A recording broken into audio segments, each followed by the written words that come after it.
তাহলে কিসের এত অহংকার বাবা? তাহলে সবাই সকাল থেকে রাত্রিতে ঘুমাতে যাওয়া পর্যন্ত ছেলে আমার, মেয়ে আমার, জায়গায় আমার, জমি আমার, বিষয় আমার, বৈভব আমার, কিন্তু মনে রেখো ভাই, মাসি যদি বেজে যায় পড়ে থাকবে সরকারি খামার। এসেছো একা, তুমি যাবে একা। যেদিন এসেছিলে বাবা খালি হাতে এসেছো, যাবেও খালি হাতে। এসেছো কাউকে নিয়ে শোনি, আর যাবেও তো কাউকে নিয়ে যাবে না। কটা দিনের জন্য একটু অভিনয় মঞ্চে অভিনয় করা হলো, কিন্তু যার যত দিনের জন্য থাকা, সে সময় কেটে গেলে বাবা নাটকের মঞ্চ থেকে চলে যেতে হবে। তাহলে এই জীবনে যে বলে এলাম, কৃষ্ণ ভজিবার তরে সংসারে আয়ন, মিছি মায়ায় বদ্ধ হয়ে বৃক্ষ সম হইন। বললাম কৃষ্ণ দাস হব, আর জগতে এসে হলাম আমরা মায়ার দাস। ভুলে গেলাম সাধন ভজনের কথা, ভুলে গেলাম গোবিন্দ চরণের কথা। সারা দিনান্তে আমার আমার করে সংসার সংসার করে মেতে রইলাম, দিনান্তে একবারও কৃষ্ণ বলে কাঁদতে পারলাম না। কিন্তু মা শেষের দিনে একবার লক্ষ্য করে দেখো, কেউ তোমার সঙ্গে হবে না, কিন্তু একটা জিনিস তোমার সাথী হবে, তোমার কর্মফল। এই কর্ম ছাড়বে না মা।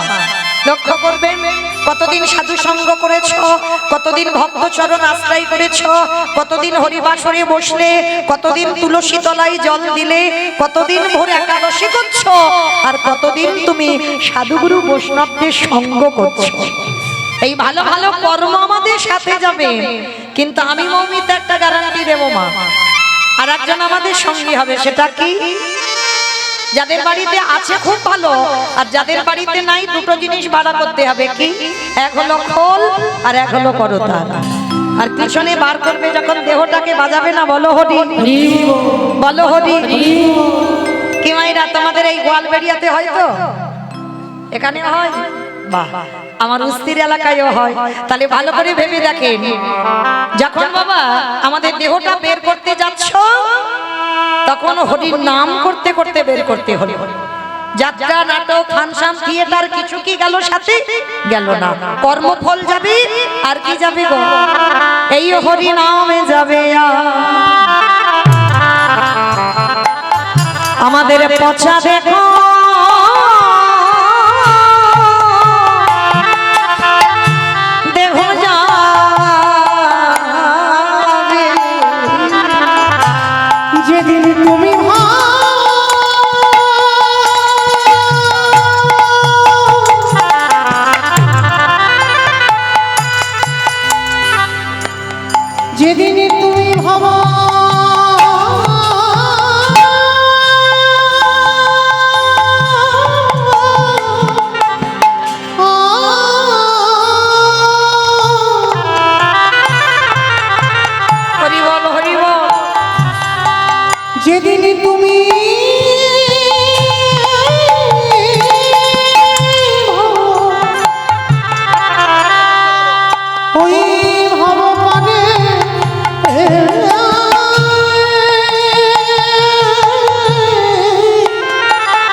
সেই দিনে নামে যাবে।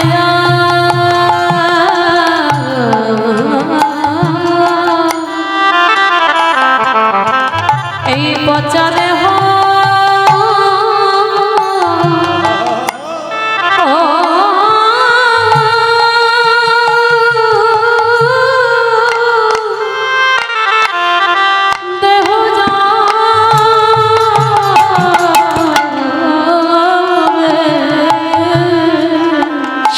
ভাই তোমার আপন বলতে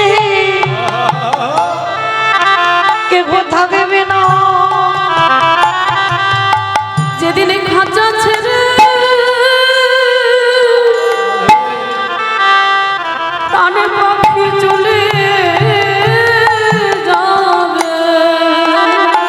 ভাই তোমরা যতই করো সব আমার আমার। সেদিন আমার বন্ধে কেহ রবে না। আমাদের কারোর কৃষ্ণ ভজ হলো না কৃষ্ণ বলে বলে এইভাবে সবাই আমরা মায়ার বাঁধনে বন্দি হলাম। আমাদেরকে সে ধরে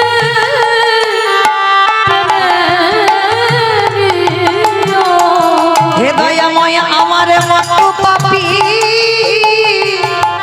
আর কে কোনো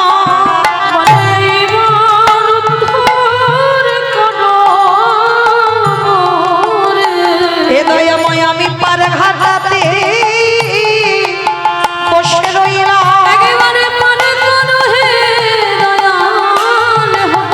দয়াল তুমি বিনে আমার গতি নাই।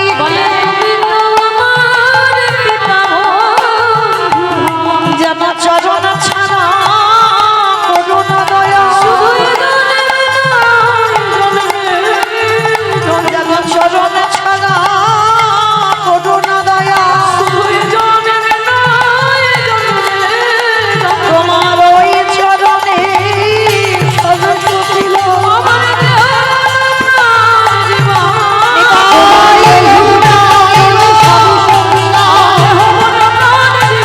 তোমার ওই চরণে সরস্বতী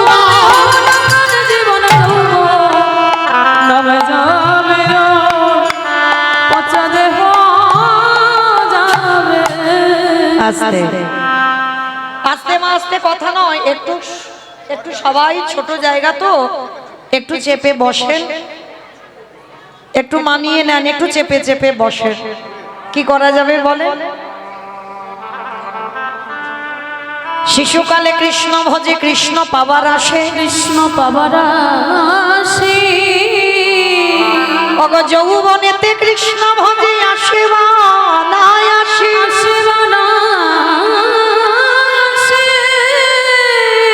অগ বৃদ্ধকালে কৃষ্ণ ভজে জমেরও তহর আসে।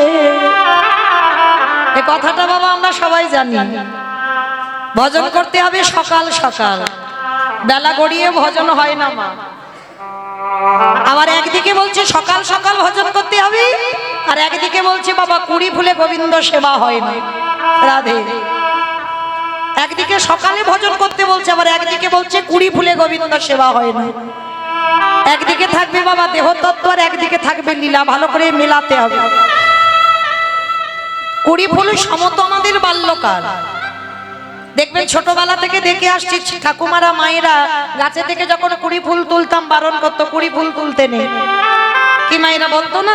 তাই ওই কুড়ি ফুল তুলে যখন জলে রেখে ফুটিয়ে গোবিন্দ চরণে দেবে, ওটা গোবিন্দ সেবায় লাগে না। আর কুড়ি ফুল সম আমাদের বাল্যকাল। যদি শিশুকালে বাবা কেউ মন্দিরে গিয়ে ভগবানের কাজকর্ম করে, কিছু কি বোঝে? বোঝে না। যেমন যেমন বলে দেয় সে তেমন তেমন করে। কারণ এটা কলিযুগ, আর এই কলিযুগে আমরা তো ধ্রুবের মা হতে পারিনি, আর প্রহ্লাদের মা হতে পারিনি। যে 5 বছরে ধ্রুব প্রহ্লাদ কৃপা পেয়েছিল, কলির মানুষের সন্তানরা ওই 5 বছরে কৃপা পাবে? হবে না। তাহলে কুড়ি ফুল গোবিন্দ সেবায় লাগে না, আর বাসি ফুল তো লাগবেই না। কি বাবা, বাসি ফুল গোবিন্দ সেবায় লাগে? যে ফুল গাছে ফুটেছিল আজকে ঝরে পড়ে গেছে মাটিতে, ও ফুল গোবিন্দ সেবায় লাগে না। বাসি ফুল সম দেহতত্ত্বে বার্ধক্য দশা, দন্ত পড়ে যাবে, কেশ পেকে যাবে,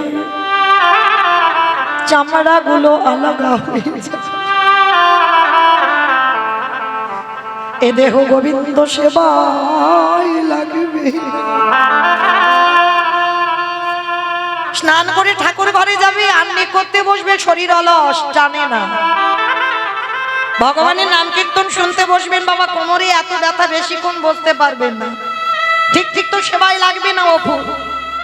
তাহলে ফুল কোন ফুল গোবিন্দ সেবায় দেবে? যে ফুলটা আজকের ফুটেছে, আর আজকের ফোটা ফুল সম আমাদের যৌবন কাল।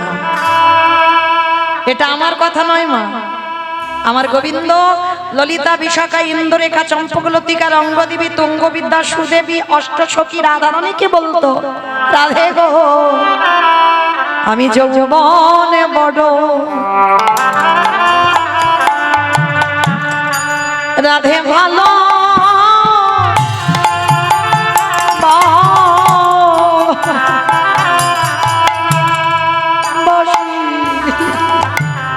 বলে ওগো রাধে,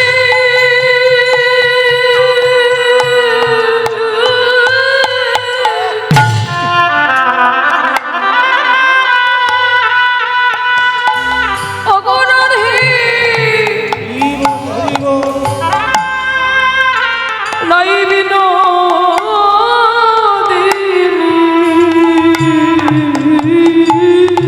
হরি বল হরি বল। আমি যৌবন বড়,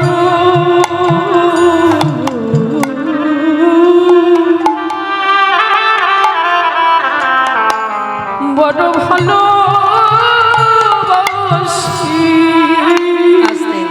কোন যৌবনের কথা বললো বাবা?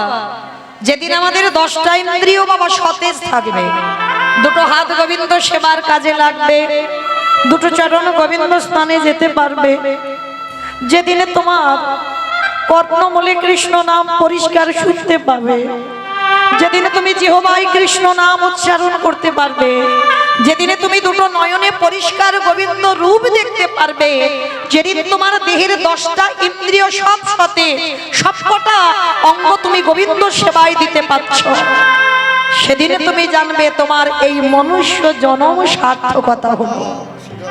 আজকে গোবিন্দ আমার যেদিন বাবা আপনারা মাথুরি লীলা শুনেছেন অনেকে, গোবিন্দ আমার বৃন্দাবন থেকে মথুরায় চলে গিয়েছিল, অষ্টসখী রাধারানীকে 100 বছর কাঁদিয়েছিল, একটা দুটো বছর নয়, 100 বছর রাধারানী কেঁদেছিল।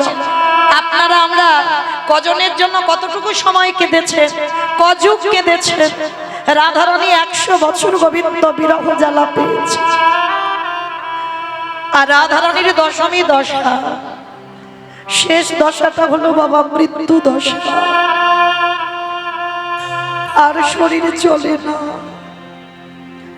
গোবিন্দ বিরহী রাধারানী কেঁদে কেঁদে চোখে দেখতেও পারে না। রাধারানী ললিতা বিশাখাকে ডেকে বলেছিল, শৈরী আমার গোবিন্দ যে ব্রজ ছেড়ে মথুরায় চলে গেল, যদি কোনোদিন কোন সৌভাগ্যে আবার বৃন্দাবনে আসে, তাহলে তোরা একবার বলতে পারিস, ওরে সজনী রে, সেদিনে যদি আমার দেহে যৌবন খানা চলে যায়, বল বল ললিতা আমি কি দিয়ে গোবিন্দে সেবা দিব?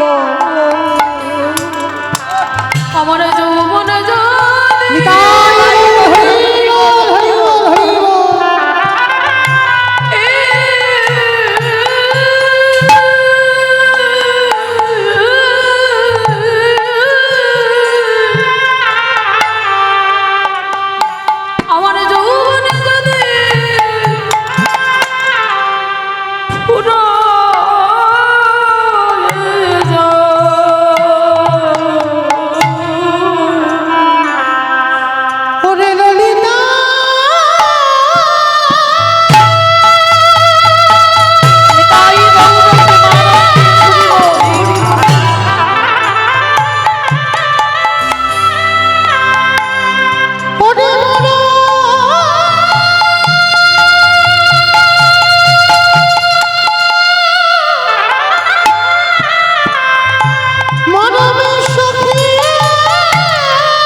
ওরে ললিতা, ওরে ললিতা,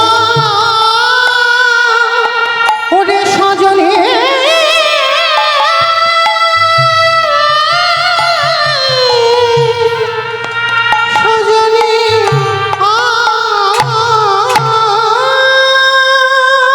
তাহলে ভজন যদি করতে হয় মা, সকাল সকাল ভজন করে নাও, আর বেলা গড়িয়ে গেলে ভজন হবে না।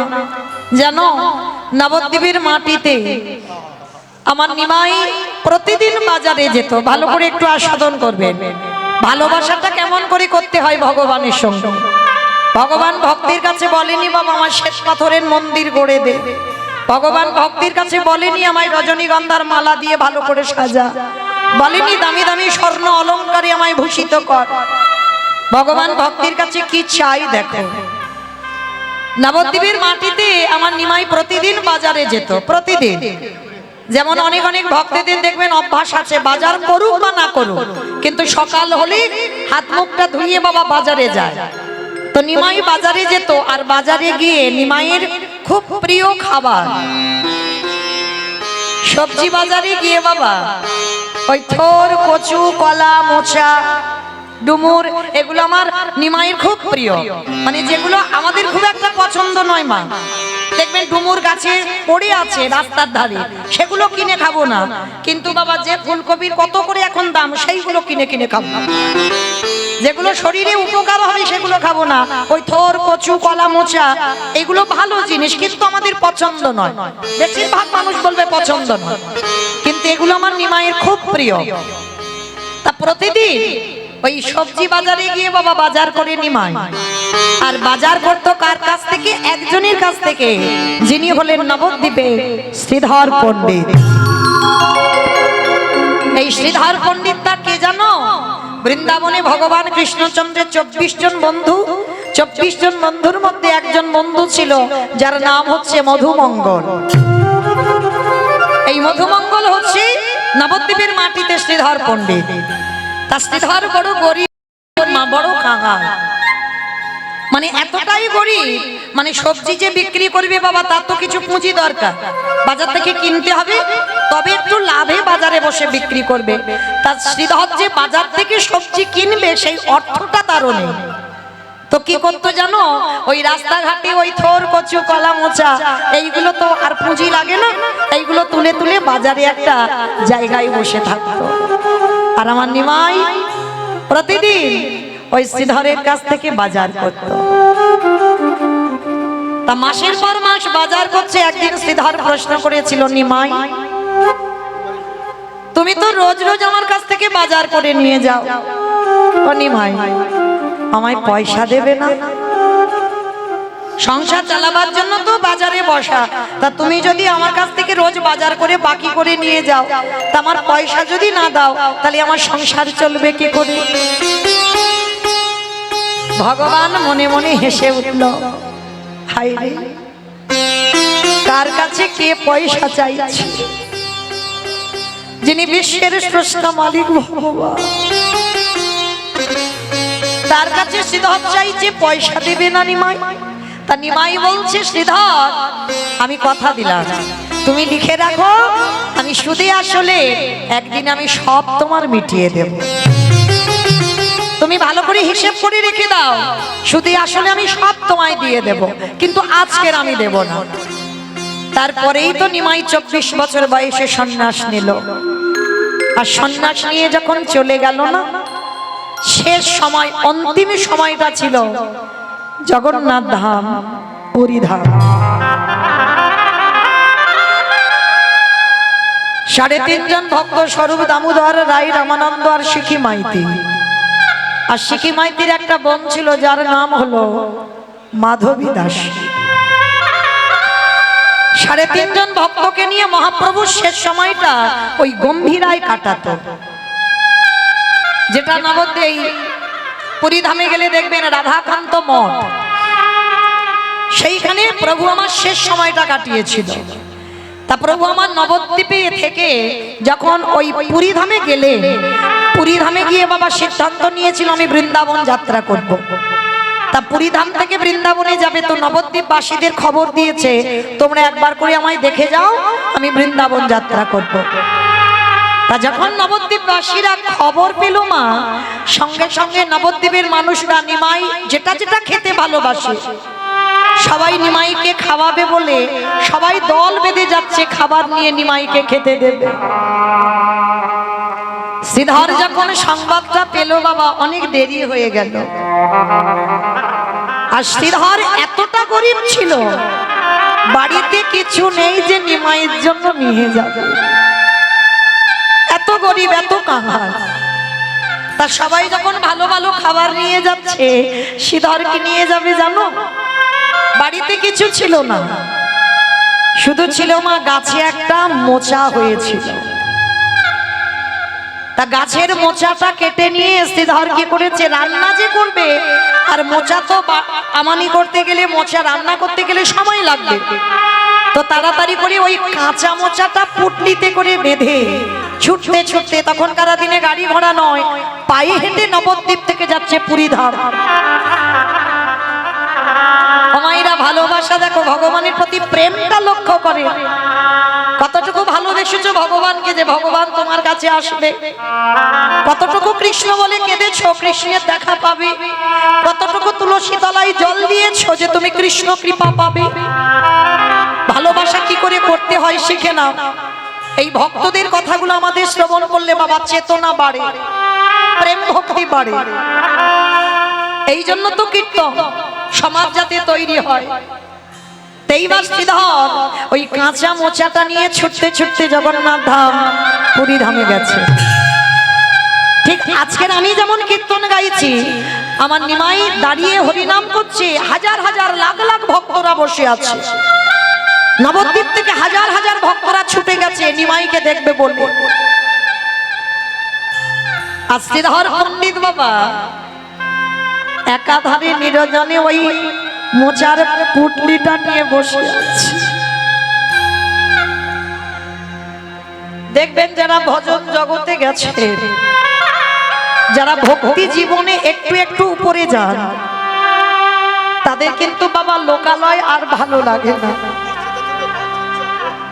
অনেক গন্ডগোল, অনেক লোকজন, এগুলো দেখবেন ভালো লাগবে না, নিজের হৃদয়কে পছন্দ হবে না। আর ভক্ত যারা হয় তারা দেখবে বাবা একাকী হতে চায়, নিরজনে একটু বসতে চায়। যেখানে গন্ডগোল সেখানে তাদের পছন্দ হবে না। আর শ্রীধর কি করেছে, এত লোকজন, নিমাইকে দেখা যাচ্ছে না, শ্রীধর দূরে দাঁড়িয়ে একাকী বসে বসে ওই মোচাটাকে বুকে নিয়ে কাঁদছে। গৌরহরি, তোমাকে তো দেখবার সুযোগ নেই আমার, এত লোক আমি দেখবো কি করে তোমার। কিন্তু মায়েরা, ভগবানকে তুমি দেখতে পাচ্ছ না, ভগবান কি তোমায় দেখতে পাচ্ছে না? অনেক অনেক দেখবেন মঠ মন্দিরে যাবেন, দেখবেন মন্দিরের দরজা বন্ধ হয়ে গেছে, হয়তো মধ্যাহ্নকালে গেলেন, সেই সময় মন্দিরের দরজা বন্ধ, তা বলে কি তুমি প্রণাম করবে না? কি গো, তুমি প্রণাম করছো, তুমি দেখতে পাচ্ছ না, সে কি দরজার ভিতর থেকে দেখতে পাচ্ছে না? অবশ্যই দেখতে পাচ্ছে। ওই জন্য সে দরজা বন্ধ থাকুক আর যাই থাকুক, প্রণাম করতে ভুলো না, কারণ আমি দেখতে পাবো না, সে তো আমায় দেখতে পেয়েছে যে আমি তার কাছে এসেছিলাম, তাকে প্রণাম করেছিলাম। তো শ্রীধর দূরে দাঁড়িয়ে দাঁড়িয়ে কাঁদছে, আর আমার নিমাইয়ের চরণ দুটো জলে ভেসে যাচ্ছে। ভক্ত কত দূরে কাঁদছে, ভগবানের চরণ ভেসে যাচ্ছে। আমার নিমাই দাদা নিতাই চাঁদকে ডেকেছে, দাদা যাও, আমার ভক্ত দূরে দাঁড়িয়ে দাঁড়িয়ে কাঁদছে। কে গো মাইরা, যারা ভক্ত হয় তারা কোনোদিন চায় না, কখনো চাইবে না। যেমন পৃথিবীতে একজন ভক্ত ছিল বাবা, যিনি হচ্ছেন মাধবেন্দ্র পুরী, যার জন্য গোপীনাথ ক্ষীর কইল ছুটি।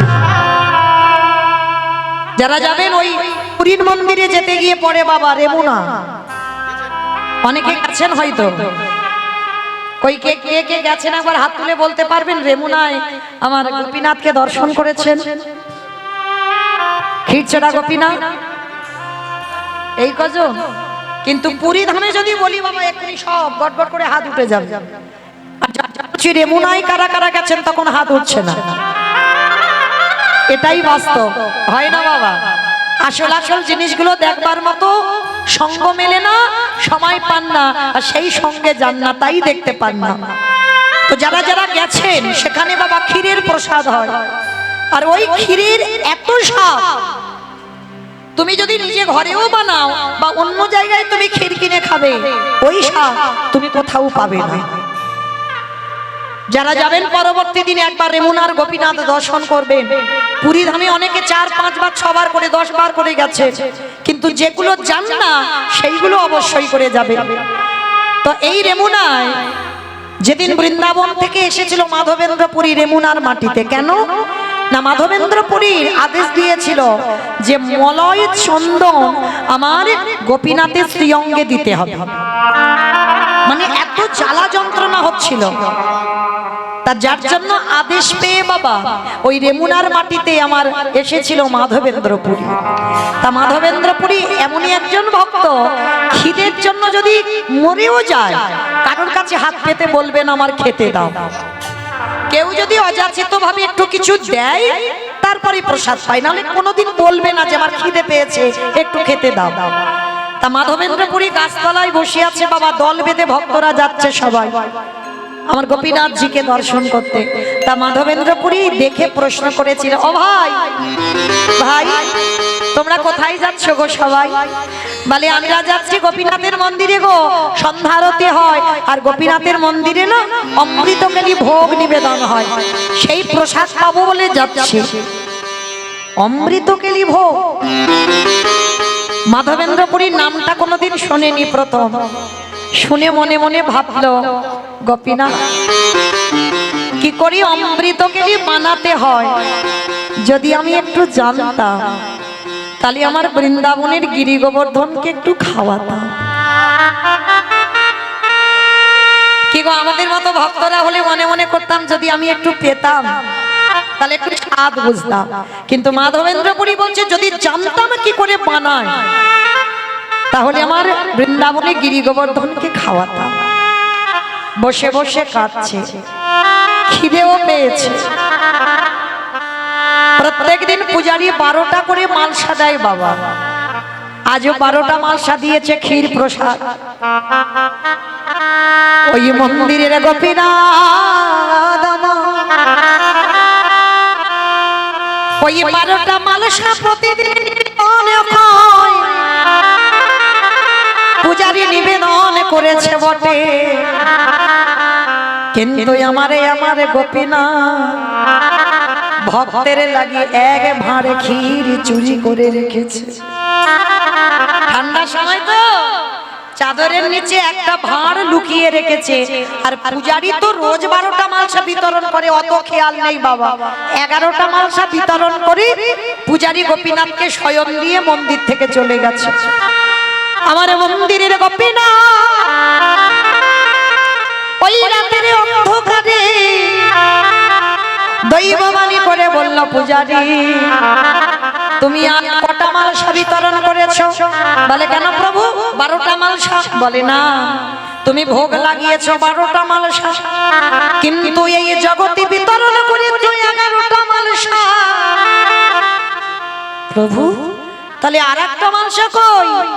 পূজারি যাও গিয়ে একবার দেখে নাও, আমার চাদরের নিচে একটা ভাঁড় চুরি করে রেখেছি। চুরি? প্রভু তুমি চুরি করেছো কিসের জন্য? তোমার খিদে পেয়েছে? না, আমার খিদে পাইনি।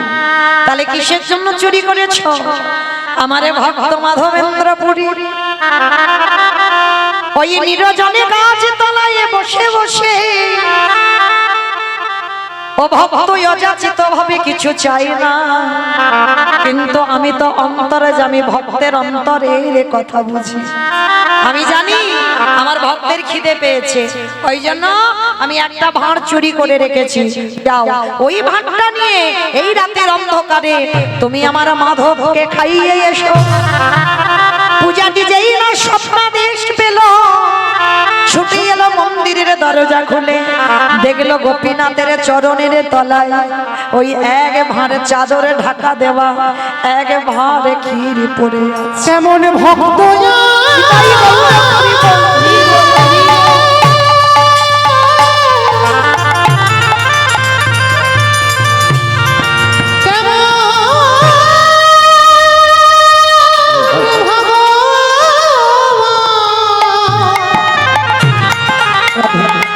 আমি এমন ভক্ত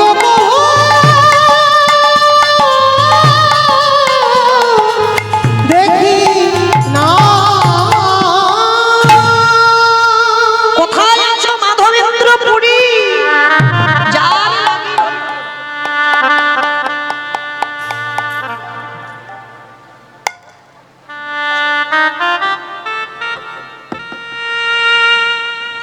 যার লাগি আমার গোপীনাথ ক্ষীর কইল চুরি। ছুটতে ছুটতে সেই মাধবের কাছে এসে ভাণ্ডটা দিয়েছে। মাধব বলছে, কি পূজারি তুমি এখানে? চরণ দুটো ধরে বলল, ধন্য মাধব তুমি, এতদিন আমি সেবা পূজা করি, আমার জন্য গোপীনাথ চুরি করলো না, আজ তোমার জন্য জগতের মাটিতে চোর বদনাম নিল, আর ভক্তের জন্য ভগবান চুরি করে আজকে চোর হয়ে ভক্তের ক্ষুধা নিবারণ করলো। পিতাই গৌর প্রেমানন্দে। হরি বল হরি বল হরি বল। আর এরা এমনই একজন ভক্ত ছিল বাবা, গাছতলায় দিন কাটাতো, তো এদের ঘর ছিল না। পারবেন, জগতে এত এত বৈষ্ণবতা অর্জন করেছে, এত এত বৈষ্ণব পালন করছি, কেউ হতে পারিনি বাবা বৈষ্ণব। এরাই ছিল বৈষ্ণব। একটা গাছের তলায় একটা রাত কাটাতো, দ্বিতীয় রাত আর নয়। কেন?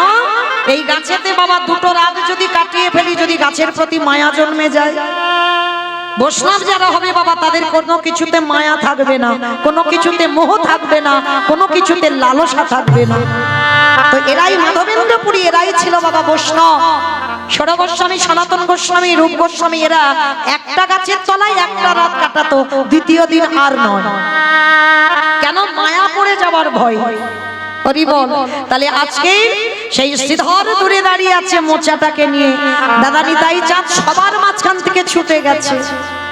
ও মাইরা, এই সামনে বসতে লাগে না, যে ভগবানের সামনে বসলে আমার ভগবান দেখতে পাবে, আর আমি দূরে থাকলে ভগবান দেখতে পাবে না। হ্যাঁ, তিনি তো অন্তর্যামী গো, নিরজনে বসে ভজন করতে হবে, তবে তো তার ডাকটা শুনতে পাবে। তা মাধবেন্দ্র পুরী, হরি বল। শ্রীধর পণ্ডিত যেই না বাবা মোচাটাকে নিয়ে কাঁদছে, ছুটতে ছুটতে গিয়ে দাঁড়িয়েছে নিতাই চাঁদ। শ্রীধর, আমার ভাই নিমাই তোমাকে ডেকেছে। প্রভু ডেকেছে আমার? তাড়াতাড়ি করে বাবা মোচাটাকে বুকে করে নিয়ে ছুটতে ছুটতে একেবারে গৌর চরণে গিয়ে আছাড় খেয়ে পড়ল। গৌর হরি হাত দুটো ধরে বলছে, অসিতা, সবাই তো কত কত ভালো খাবার এনেছে আমাকে খাওয়াবে বলে, তুমি কিছু আনোনি? শ্রীধরে পুটলিটা লুকিয়ে নিচ্ছে। কি লুকাচ্ছ? দেখি দাও পুটলিটা। না গৌর হরি, এতে কিছু নেই, তুমি তো জানো আমি দিনহীন পথের ভিখারি কাঙাল, তোমাকে দেবার মতো কিছু নাই, কি দেব বলো তোমায়? ওই দেখি তো পুটলিটা দাও।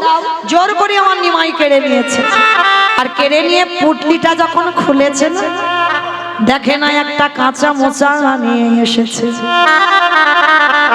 গৌর হরি শ্রীধরকে বুকে ধরে বলল, শ্রীধর, এই বস্তু যে আমার বড় প্রিয় বস্তু, তাই আজ জগতের সামনে আমি কথা দিলাম, আজ আমি বৃন্দাবনে যাব না।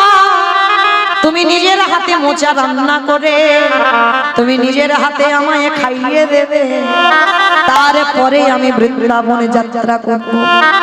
গৌর হরি, তুমি আমার জন্য আজকে যাবে না? না, তোমার হাতের এই প্রেম ভক্তি ভালোবাসা মাখানো এটা রান্না না করে দিলে আমি যাব না। শ্রীধর রন্ধন করে আমার প্রভুর বদনে তুলে দিয়েছে।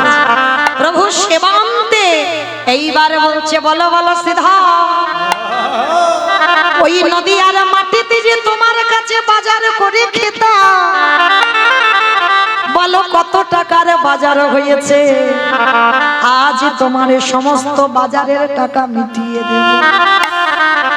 হরি বল। এতদিন পরে নিমাই বলছি এবার তোমার বাজারে যত যত টাকা হয়েছে এবার আমি সব মিটিয়ে দেব। বলো ক টাকার বাজার করে খেয়েছি? সিধারে গৌরীর চরণের হৃদয়ে ধরে বলল, হে গৌর হরি, সত্যি যদি তুমি আমার ওই বাজারের নাম দিতে চাও, তুমি একেবারে আমার ছুঁয়ে প্রতিজ্ঞা করো, আমি যত ধন চাইব তুমি আমায় দেবে। গৌর হরি বললেন, কথা দিলাম, যত ধন চাইবে আমি তোমাকে দেব। বলো তোমার কি চাই আমার কাছে? হে দয়াময়, এই সংসারের পাকে পড়ে যদি তোমার ঘাটে যেতে আমি ভুলে যাই, এই বিষয়ে বৈভাবে পড়ে যদি তোমার নাম ডাকতে ভুলে যাই,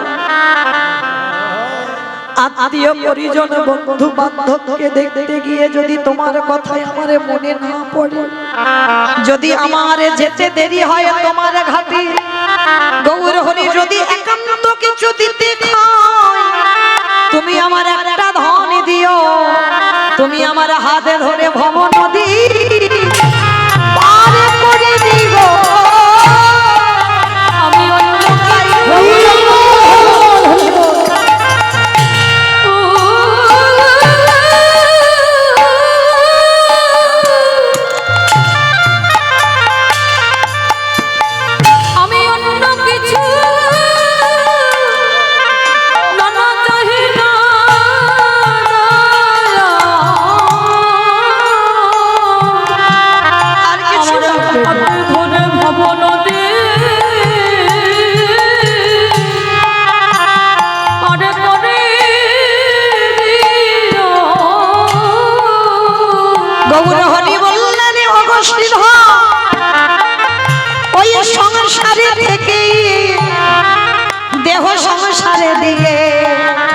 যদি মনটা ঠিক ঠিক গৌর চরণে রেখে দিতে পারো, আমি তোমার সামনে দাঁড়িয়ে কথা দিলাম, তোমার আমি ভব নদী আমি করে দেব।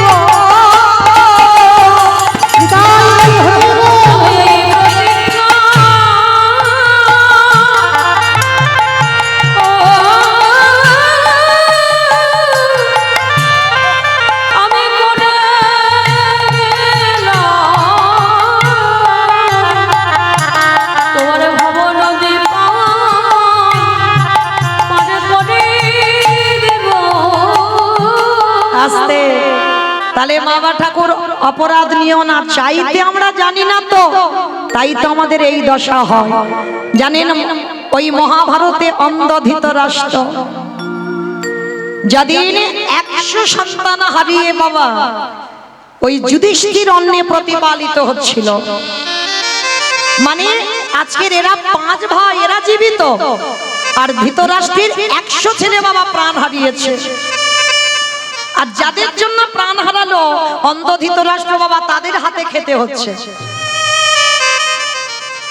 মহাভারতে বিদুর এসে বলেছিল, এটা কি করে পাচ্ছ তুমি? যাদের জন্য তোমার সন্তান হারালো, যাদের জন্য সন্তান হারিয়ে একাকী হয়ে গেলে, এখনো ইচ্ছা হচ্ছে এই অট্টালিকাতে থাকতে, এখনো ইচ্ছে করছে তোমার ওদের এই রাজপ্রাসাদে বসে রাজভোগ সেবা করতে।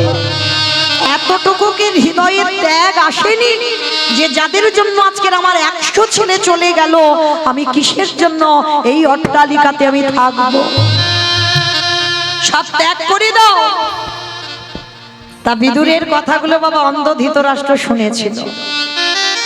আর প্রত্যেক দিন যুধিষ্ঠির মহারাজ তো বড় ধার্মিক, এতটুকু সময়ের জন্য বাবা জ্যাঠামশাইকে বুঝতে দেয়নি যে তার 100 ছেলে আর নেই।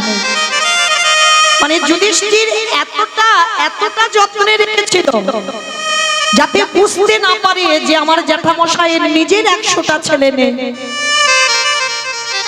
যখন আহ্বান নিজের হাতে যুধিষ্ঠির করত, তো আজকে যুধিষ্ঠির বাবা সন্ধ্যাবেলায় জ্যাঠামশাইকে খেতে দিতে এসেছে। জেঠু, ও জেঠু ঘুমাচ্ছ? জেঠিমা জ্যাঠামশাই বসে আছে। যুধিষ্ঠির এসে পাত্র দুটো দিয়েছে, জেঠু প্রসাদ পাও। এতদিন যে কথা বলেনি ধৃতরাষ্ট্র এবার বলছে, খোকা একটা জিনিস চাইবো, আজকের একটু দিবি বাবা? বলো জেঠু। তুমি যদি বলো আমার প্রাণ দিয়ে দিতে, আমি কথা দিলাম, আমি তোমার সামনে দাঁড়িয়ে আমি আমার প্রাণ দিয়ে দেব। বলো তুমি আমার কাছে কি চাও? আমি জানি জেঠু তোমার কষ্ট, আমি বুঝি, আমি অনুভব করি। বলো। না রে বাবা, তোর প্রাণ দিতে হবে না, কারণ তুই চলে গেলে কি আমায় দেখভাল করবে? শোন না, তোদের কাছে তো কৃষ্ণ থাকে, একবার মায়েরা কথা নয়, এই জায়গাটা খুব মন দিয়ে শুনবেন। অন্ধ ধৃতরাষ্ট্রের শেষ পরিণতির কথাগুলো যুধিষ্ঠিরকে বলছে, একবার তোদের সঙ্গে তো কৃষ্ণ থাকে, কৃষ্ণকে একবার আমার কাছে আসতে বলবি বাবা। যুধিষ্ঠির বলছে, ঠিক আছে জেঠু, আমি কথা দিলাম, আমি গিয়ে কৃষ্ণকে বলবো যে আমার জেঠু তোমাকে একটু দেখতে চেয়েছে, তুমি যাও। অমাইরা এদিকে এদের কথা হচ্ছে, আর ওদিকে তো ভগবানের কানে চলে গেছে আওয়াজ। অনেক অনেক ভক্তরা ভগবানের কাছে মানত করে না, যারা মূর্খ বাবা তারা ভগবানের কাছে মানত করে। জ্ঞানী ভক্তরা জীবনে ভগবানের কাছে কোনোদিন মানত করে না। ভালো করে আপনাদের বিবেক কি বলে, ভগবানের কাছে মানত করতে লাগে? তিনি যদি অন্তর্যামী হয়, তুমি মনে মনে কি বলছো সেটা ভগবান শুনতে পায় না? তাহলে কিসের জন্য ঝোড়া ঝোড়া কথা বলতে হবে? ঠাকুর আমার ছেলের যেন ভালো হয়, আমার স্বামী যেন ভালো হয়, আমার ছেলের যেন রেজাল্ট ভালো হয়, একটা চাকরি যেন পায়, আমার বউ যেন ফিরে আসে, বলে না? মানত করে না কেন? মানত করবো কেন? হ্যাঁ, মনের কথা সে তো সব জানে, বলার কেউ দরকার নেই, শুধু ডাকার মতো ডেকে যাও। তুমি যদি প্রকৃত ধর্মকে আঁকড়ে ধরো, স্বয়ং ধর্ম তোমারে রক্ষা করবে। তুমি ধর্ম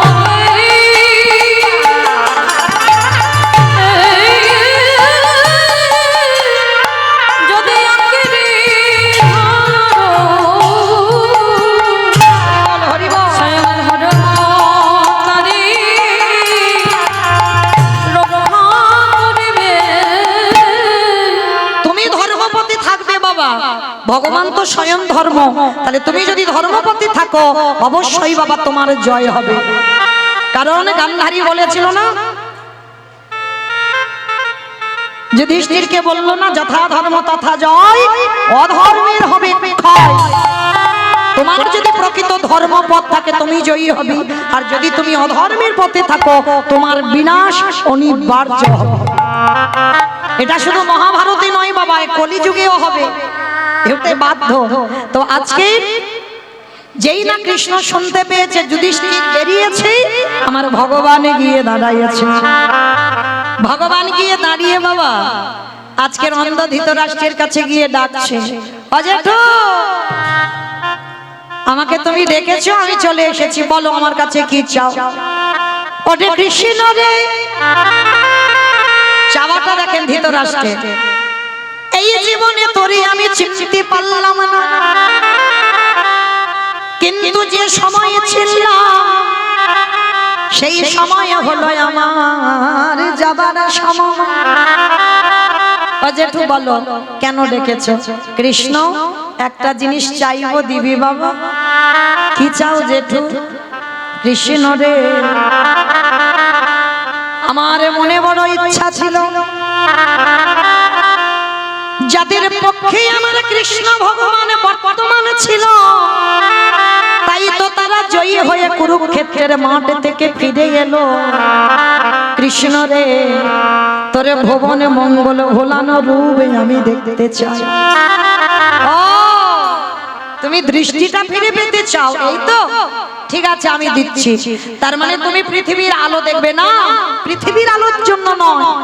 যার সঙ্গে আমার 5টা ছেলে ছিল, একবার আমি তার রূপে দর্শন করব। ঠিক আছে, আমি দিচ্ছি, এক্ষুনি দেব।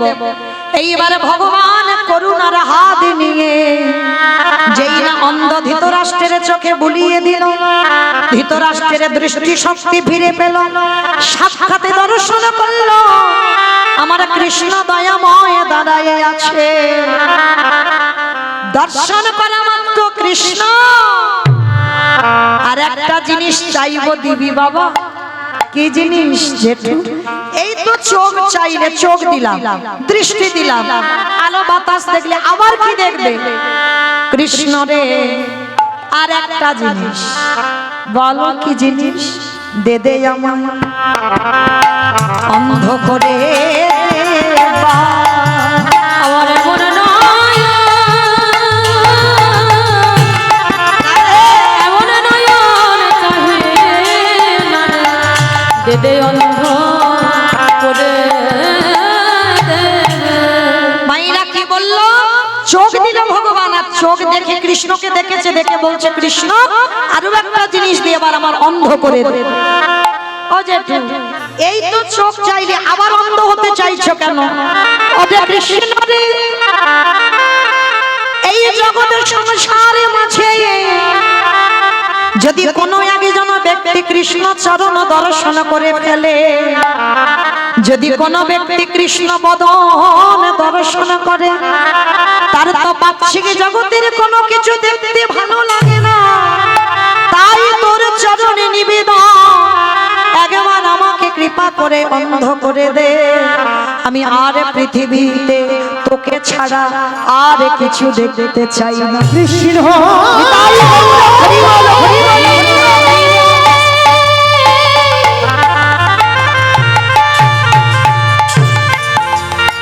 ওরে তুই নাকি ভক্তে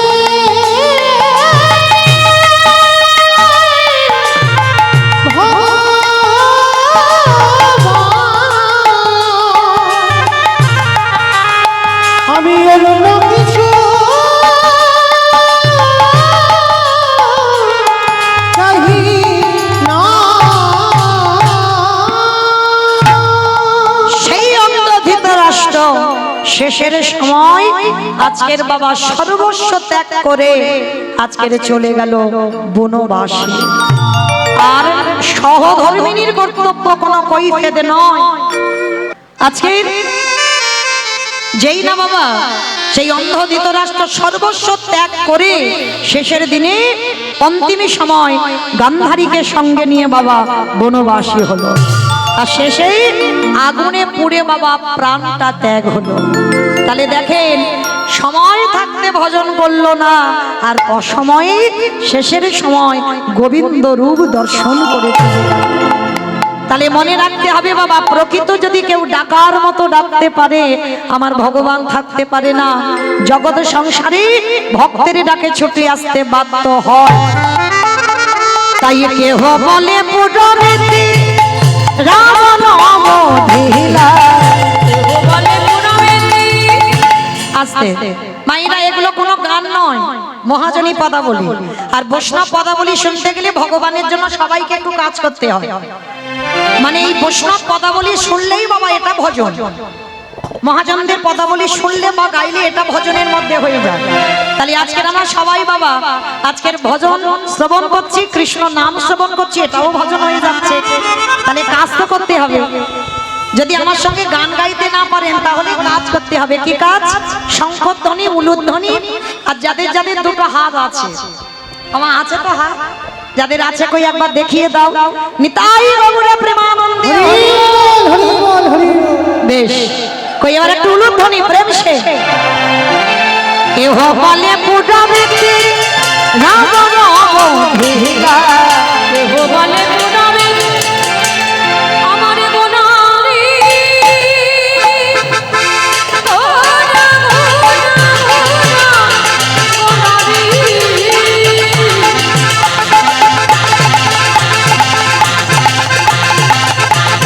গোরা গোরা গোরা গোরানি গোরানি ওই নদিয়ার চাঁদ গোরা আমার প্রাণে গোরা কেহ বলে পুনামেতে রাম মন্দিরা অগলকের বৈভব লীলা প্রকাশ করিলা ওই গলবে ওই রঙিলা প্রকাশ করিলা ওই গোলকের বৈভব লীলা প্রকাশ করিলা শ্রী রাধার ভাবে কোদায় অবতার রাধার ভাবে গোরা অবতার শ্রী রাধারে ভাবে গোদায় অবতার রাধার ভাবে গোরা অবতার হরে কৃষ্ণ নামে গৌর করিলা প্রচার হরে কৃষ্ণ নাম করিলা ওই হরে কৃষ্ণ নামে গৌর করিলা প্রচার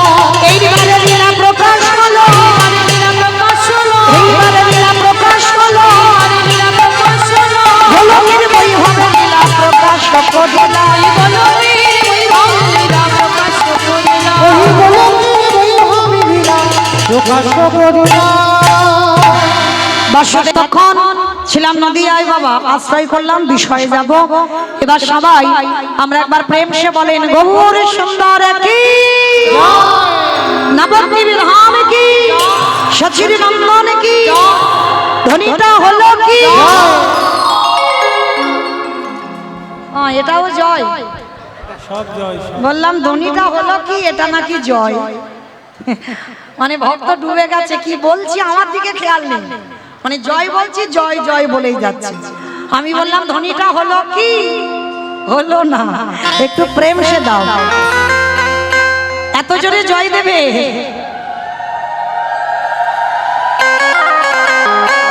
রাধে আমাইরা এত জোরে জয় দাও কত দূর শোনা যাবে গোচরণ আর ঢোসা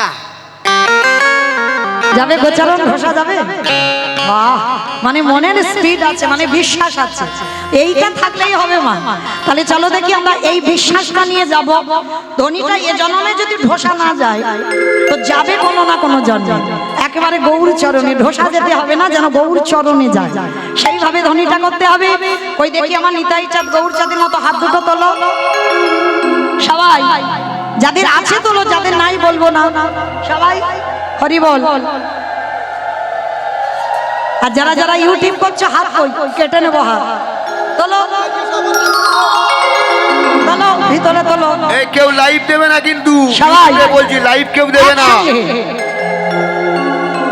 লাইভ যেন না আমা, দেয় পিছনটা ধসে গেল জানো তোলো তোলো ধসা রোগটা ভালো নয় ও সব ধসে যাবে এমনি বৃষ্টি হচ্ছে বাবা আবার যদি সব ধসে যায় ওখান থেকে ডুবে যাবে সব তোলো দেখি সবাই একসঙ্গে বলো গৌর সুন্দর কি নবদ্বীপ ধাম কি সচির নন্দন কি বিষ্ণু প্রিয়া কি নিতাই চাঁদ কি ভক্ত বৃন্দ কি হরিবাসর ধাম কি সাধু গুরু বৈষ্ণব কি আপন আপন গুরু চরণ কি নিতাই গৌর প্রেমানন্দে বাহ আমার হাত একটু ব্যথা হলো কিন্তু একটা ব্যায়াম হলো তো চলো এবার যাই একটা ভজন গাইতে গাইতে বৃন্দাবন একটা ভজন হবে তো চলো একটা ভজন গাই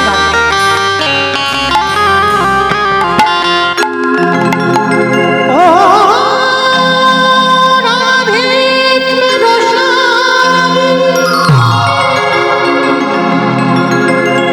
मैं राधे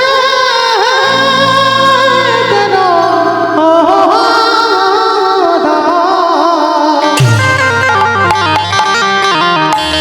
जन्म जन्म मोहे दीजियो श्री वृंदावन निवास जय राधे श्री राधे जय श्री कृष्ण बोलो जय राधे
সবাই যাচ্ছি? তাহলে সবাই যখন যাচ্ছি আর একবার এই কান মুলে বলছি মা কালীর দিব্যি হাত বলবো না। সবাই থেকে হাত দুটো তোলো, সবাই একসঙ্গে তালে তালে করো তালে। নাম মেরি রাধা রানী ও नाम मेरी राधा रानी जिसने गाया ओ माँ मेरी हारे उसे अपना बनाया ओ माँ मेरी हारे उसे अपना बनाया तेरा जय कृष्ण बोलो तेरा तेरा जय कृष्ण बोलो तेरा जय कृष्ण बोलो तेरा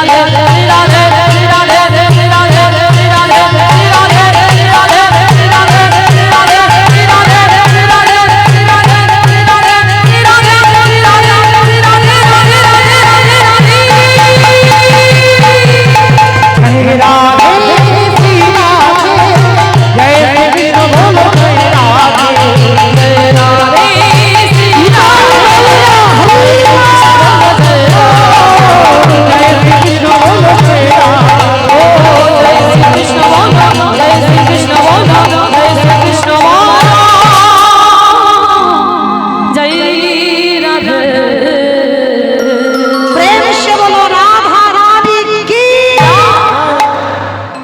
আমা হলো না, হলো না। আরেকটু জোরে দিতে হবে। আচ্ছা মা, তোমাদের এই গোয়ালবেড়িয়াতে শাশুড়ি বৌমাতে ঝগড়া টগড়া হয় না? আমি জানি হয়, আমাদের অনেক আত্মীয় তো এদিকে, খুব ভালো করে জানি।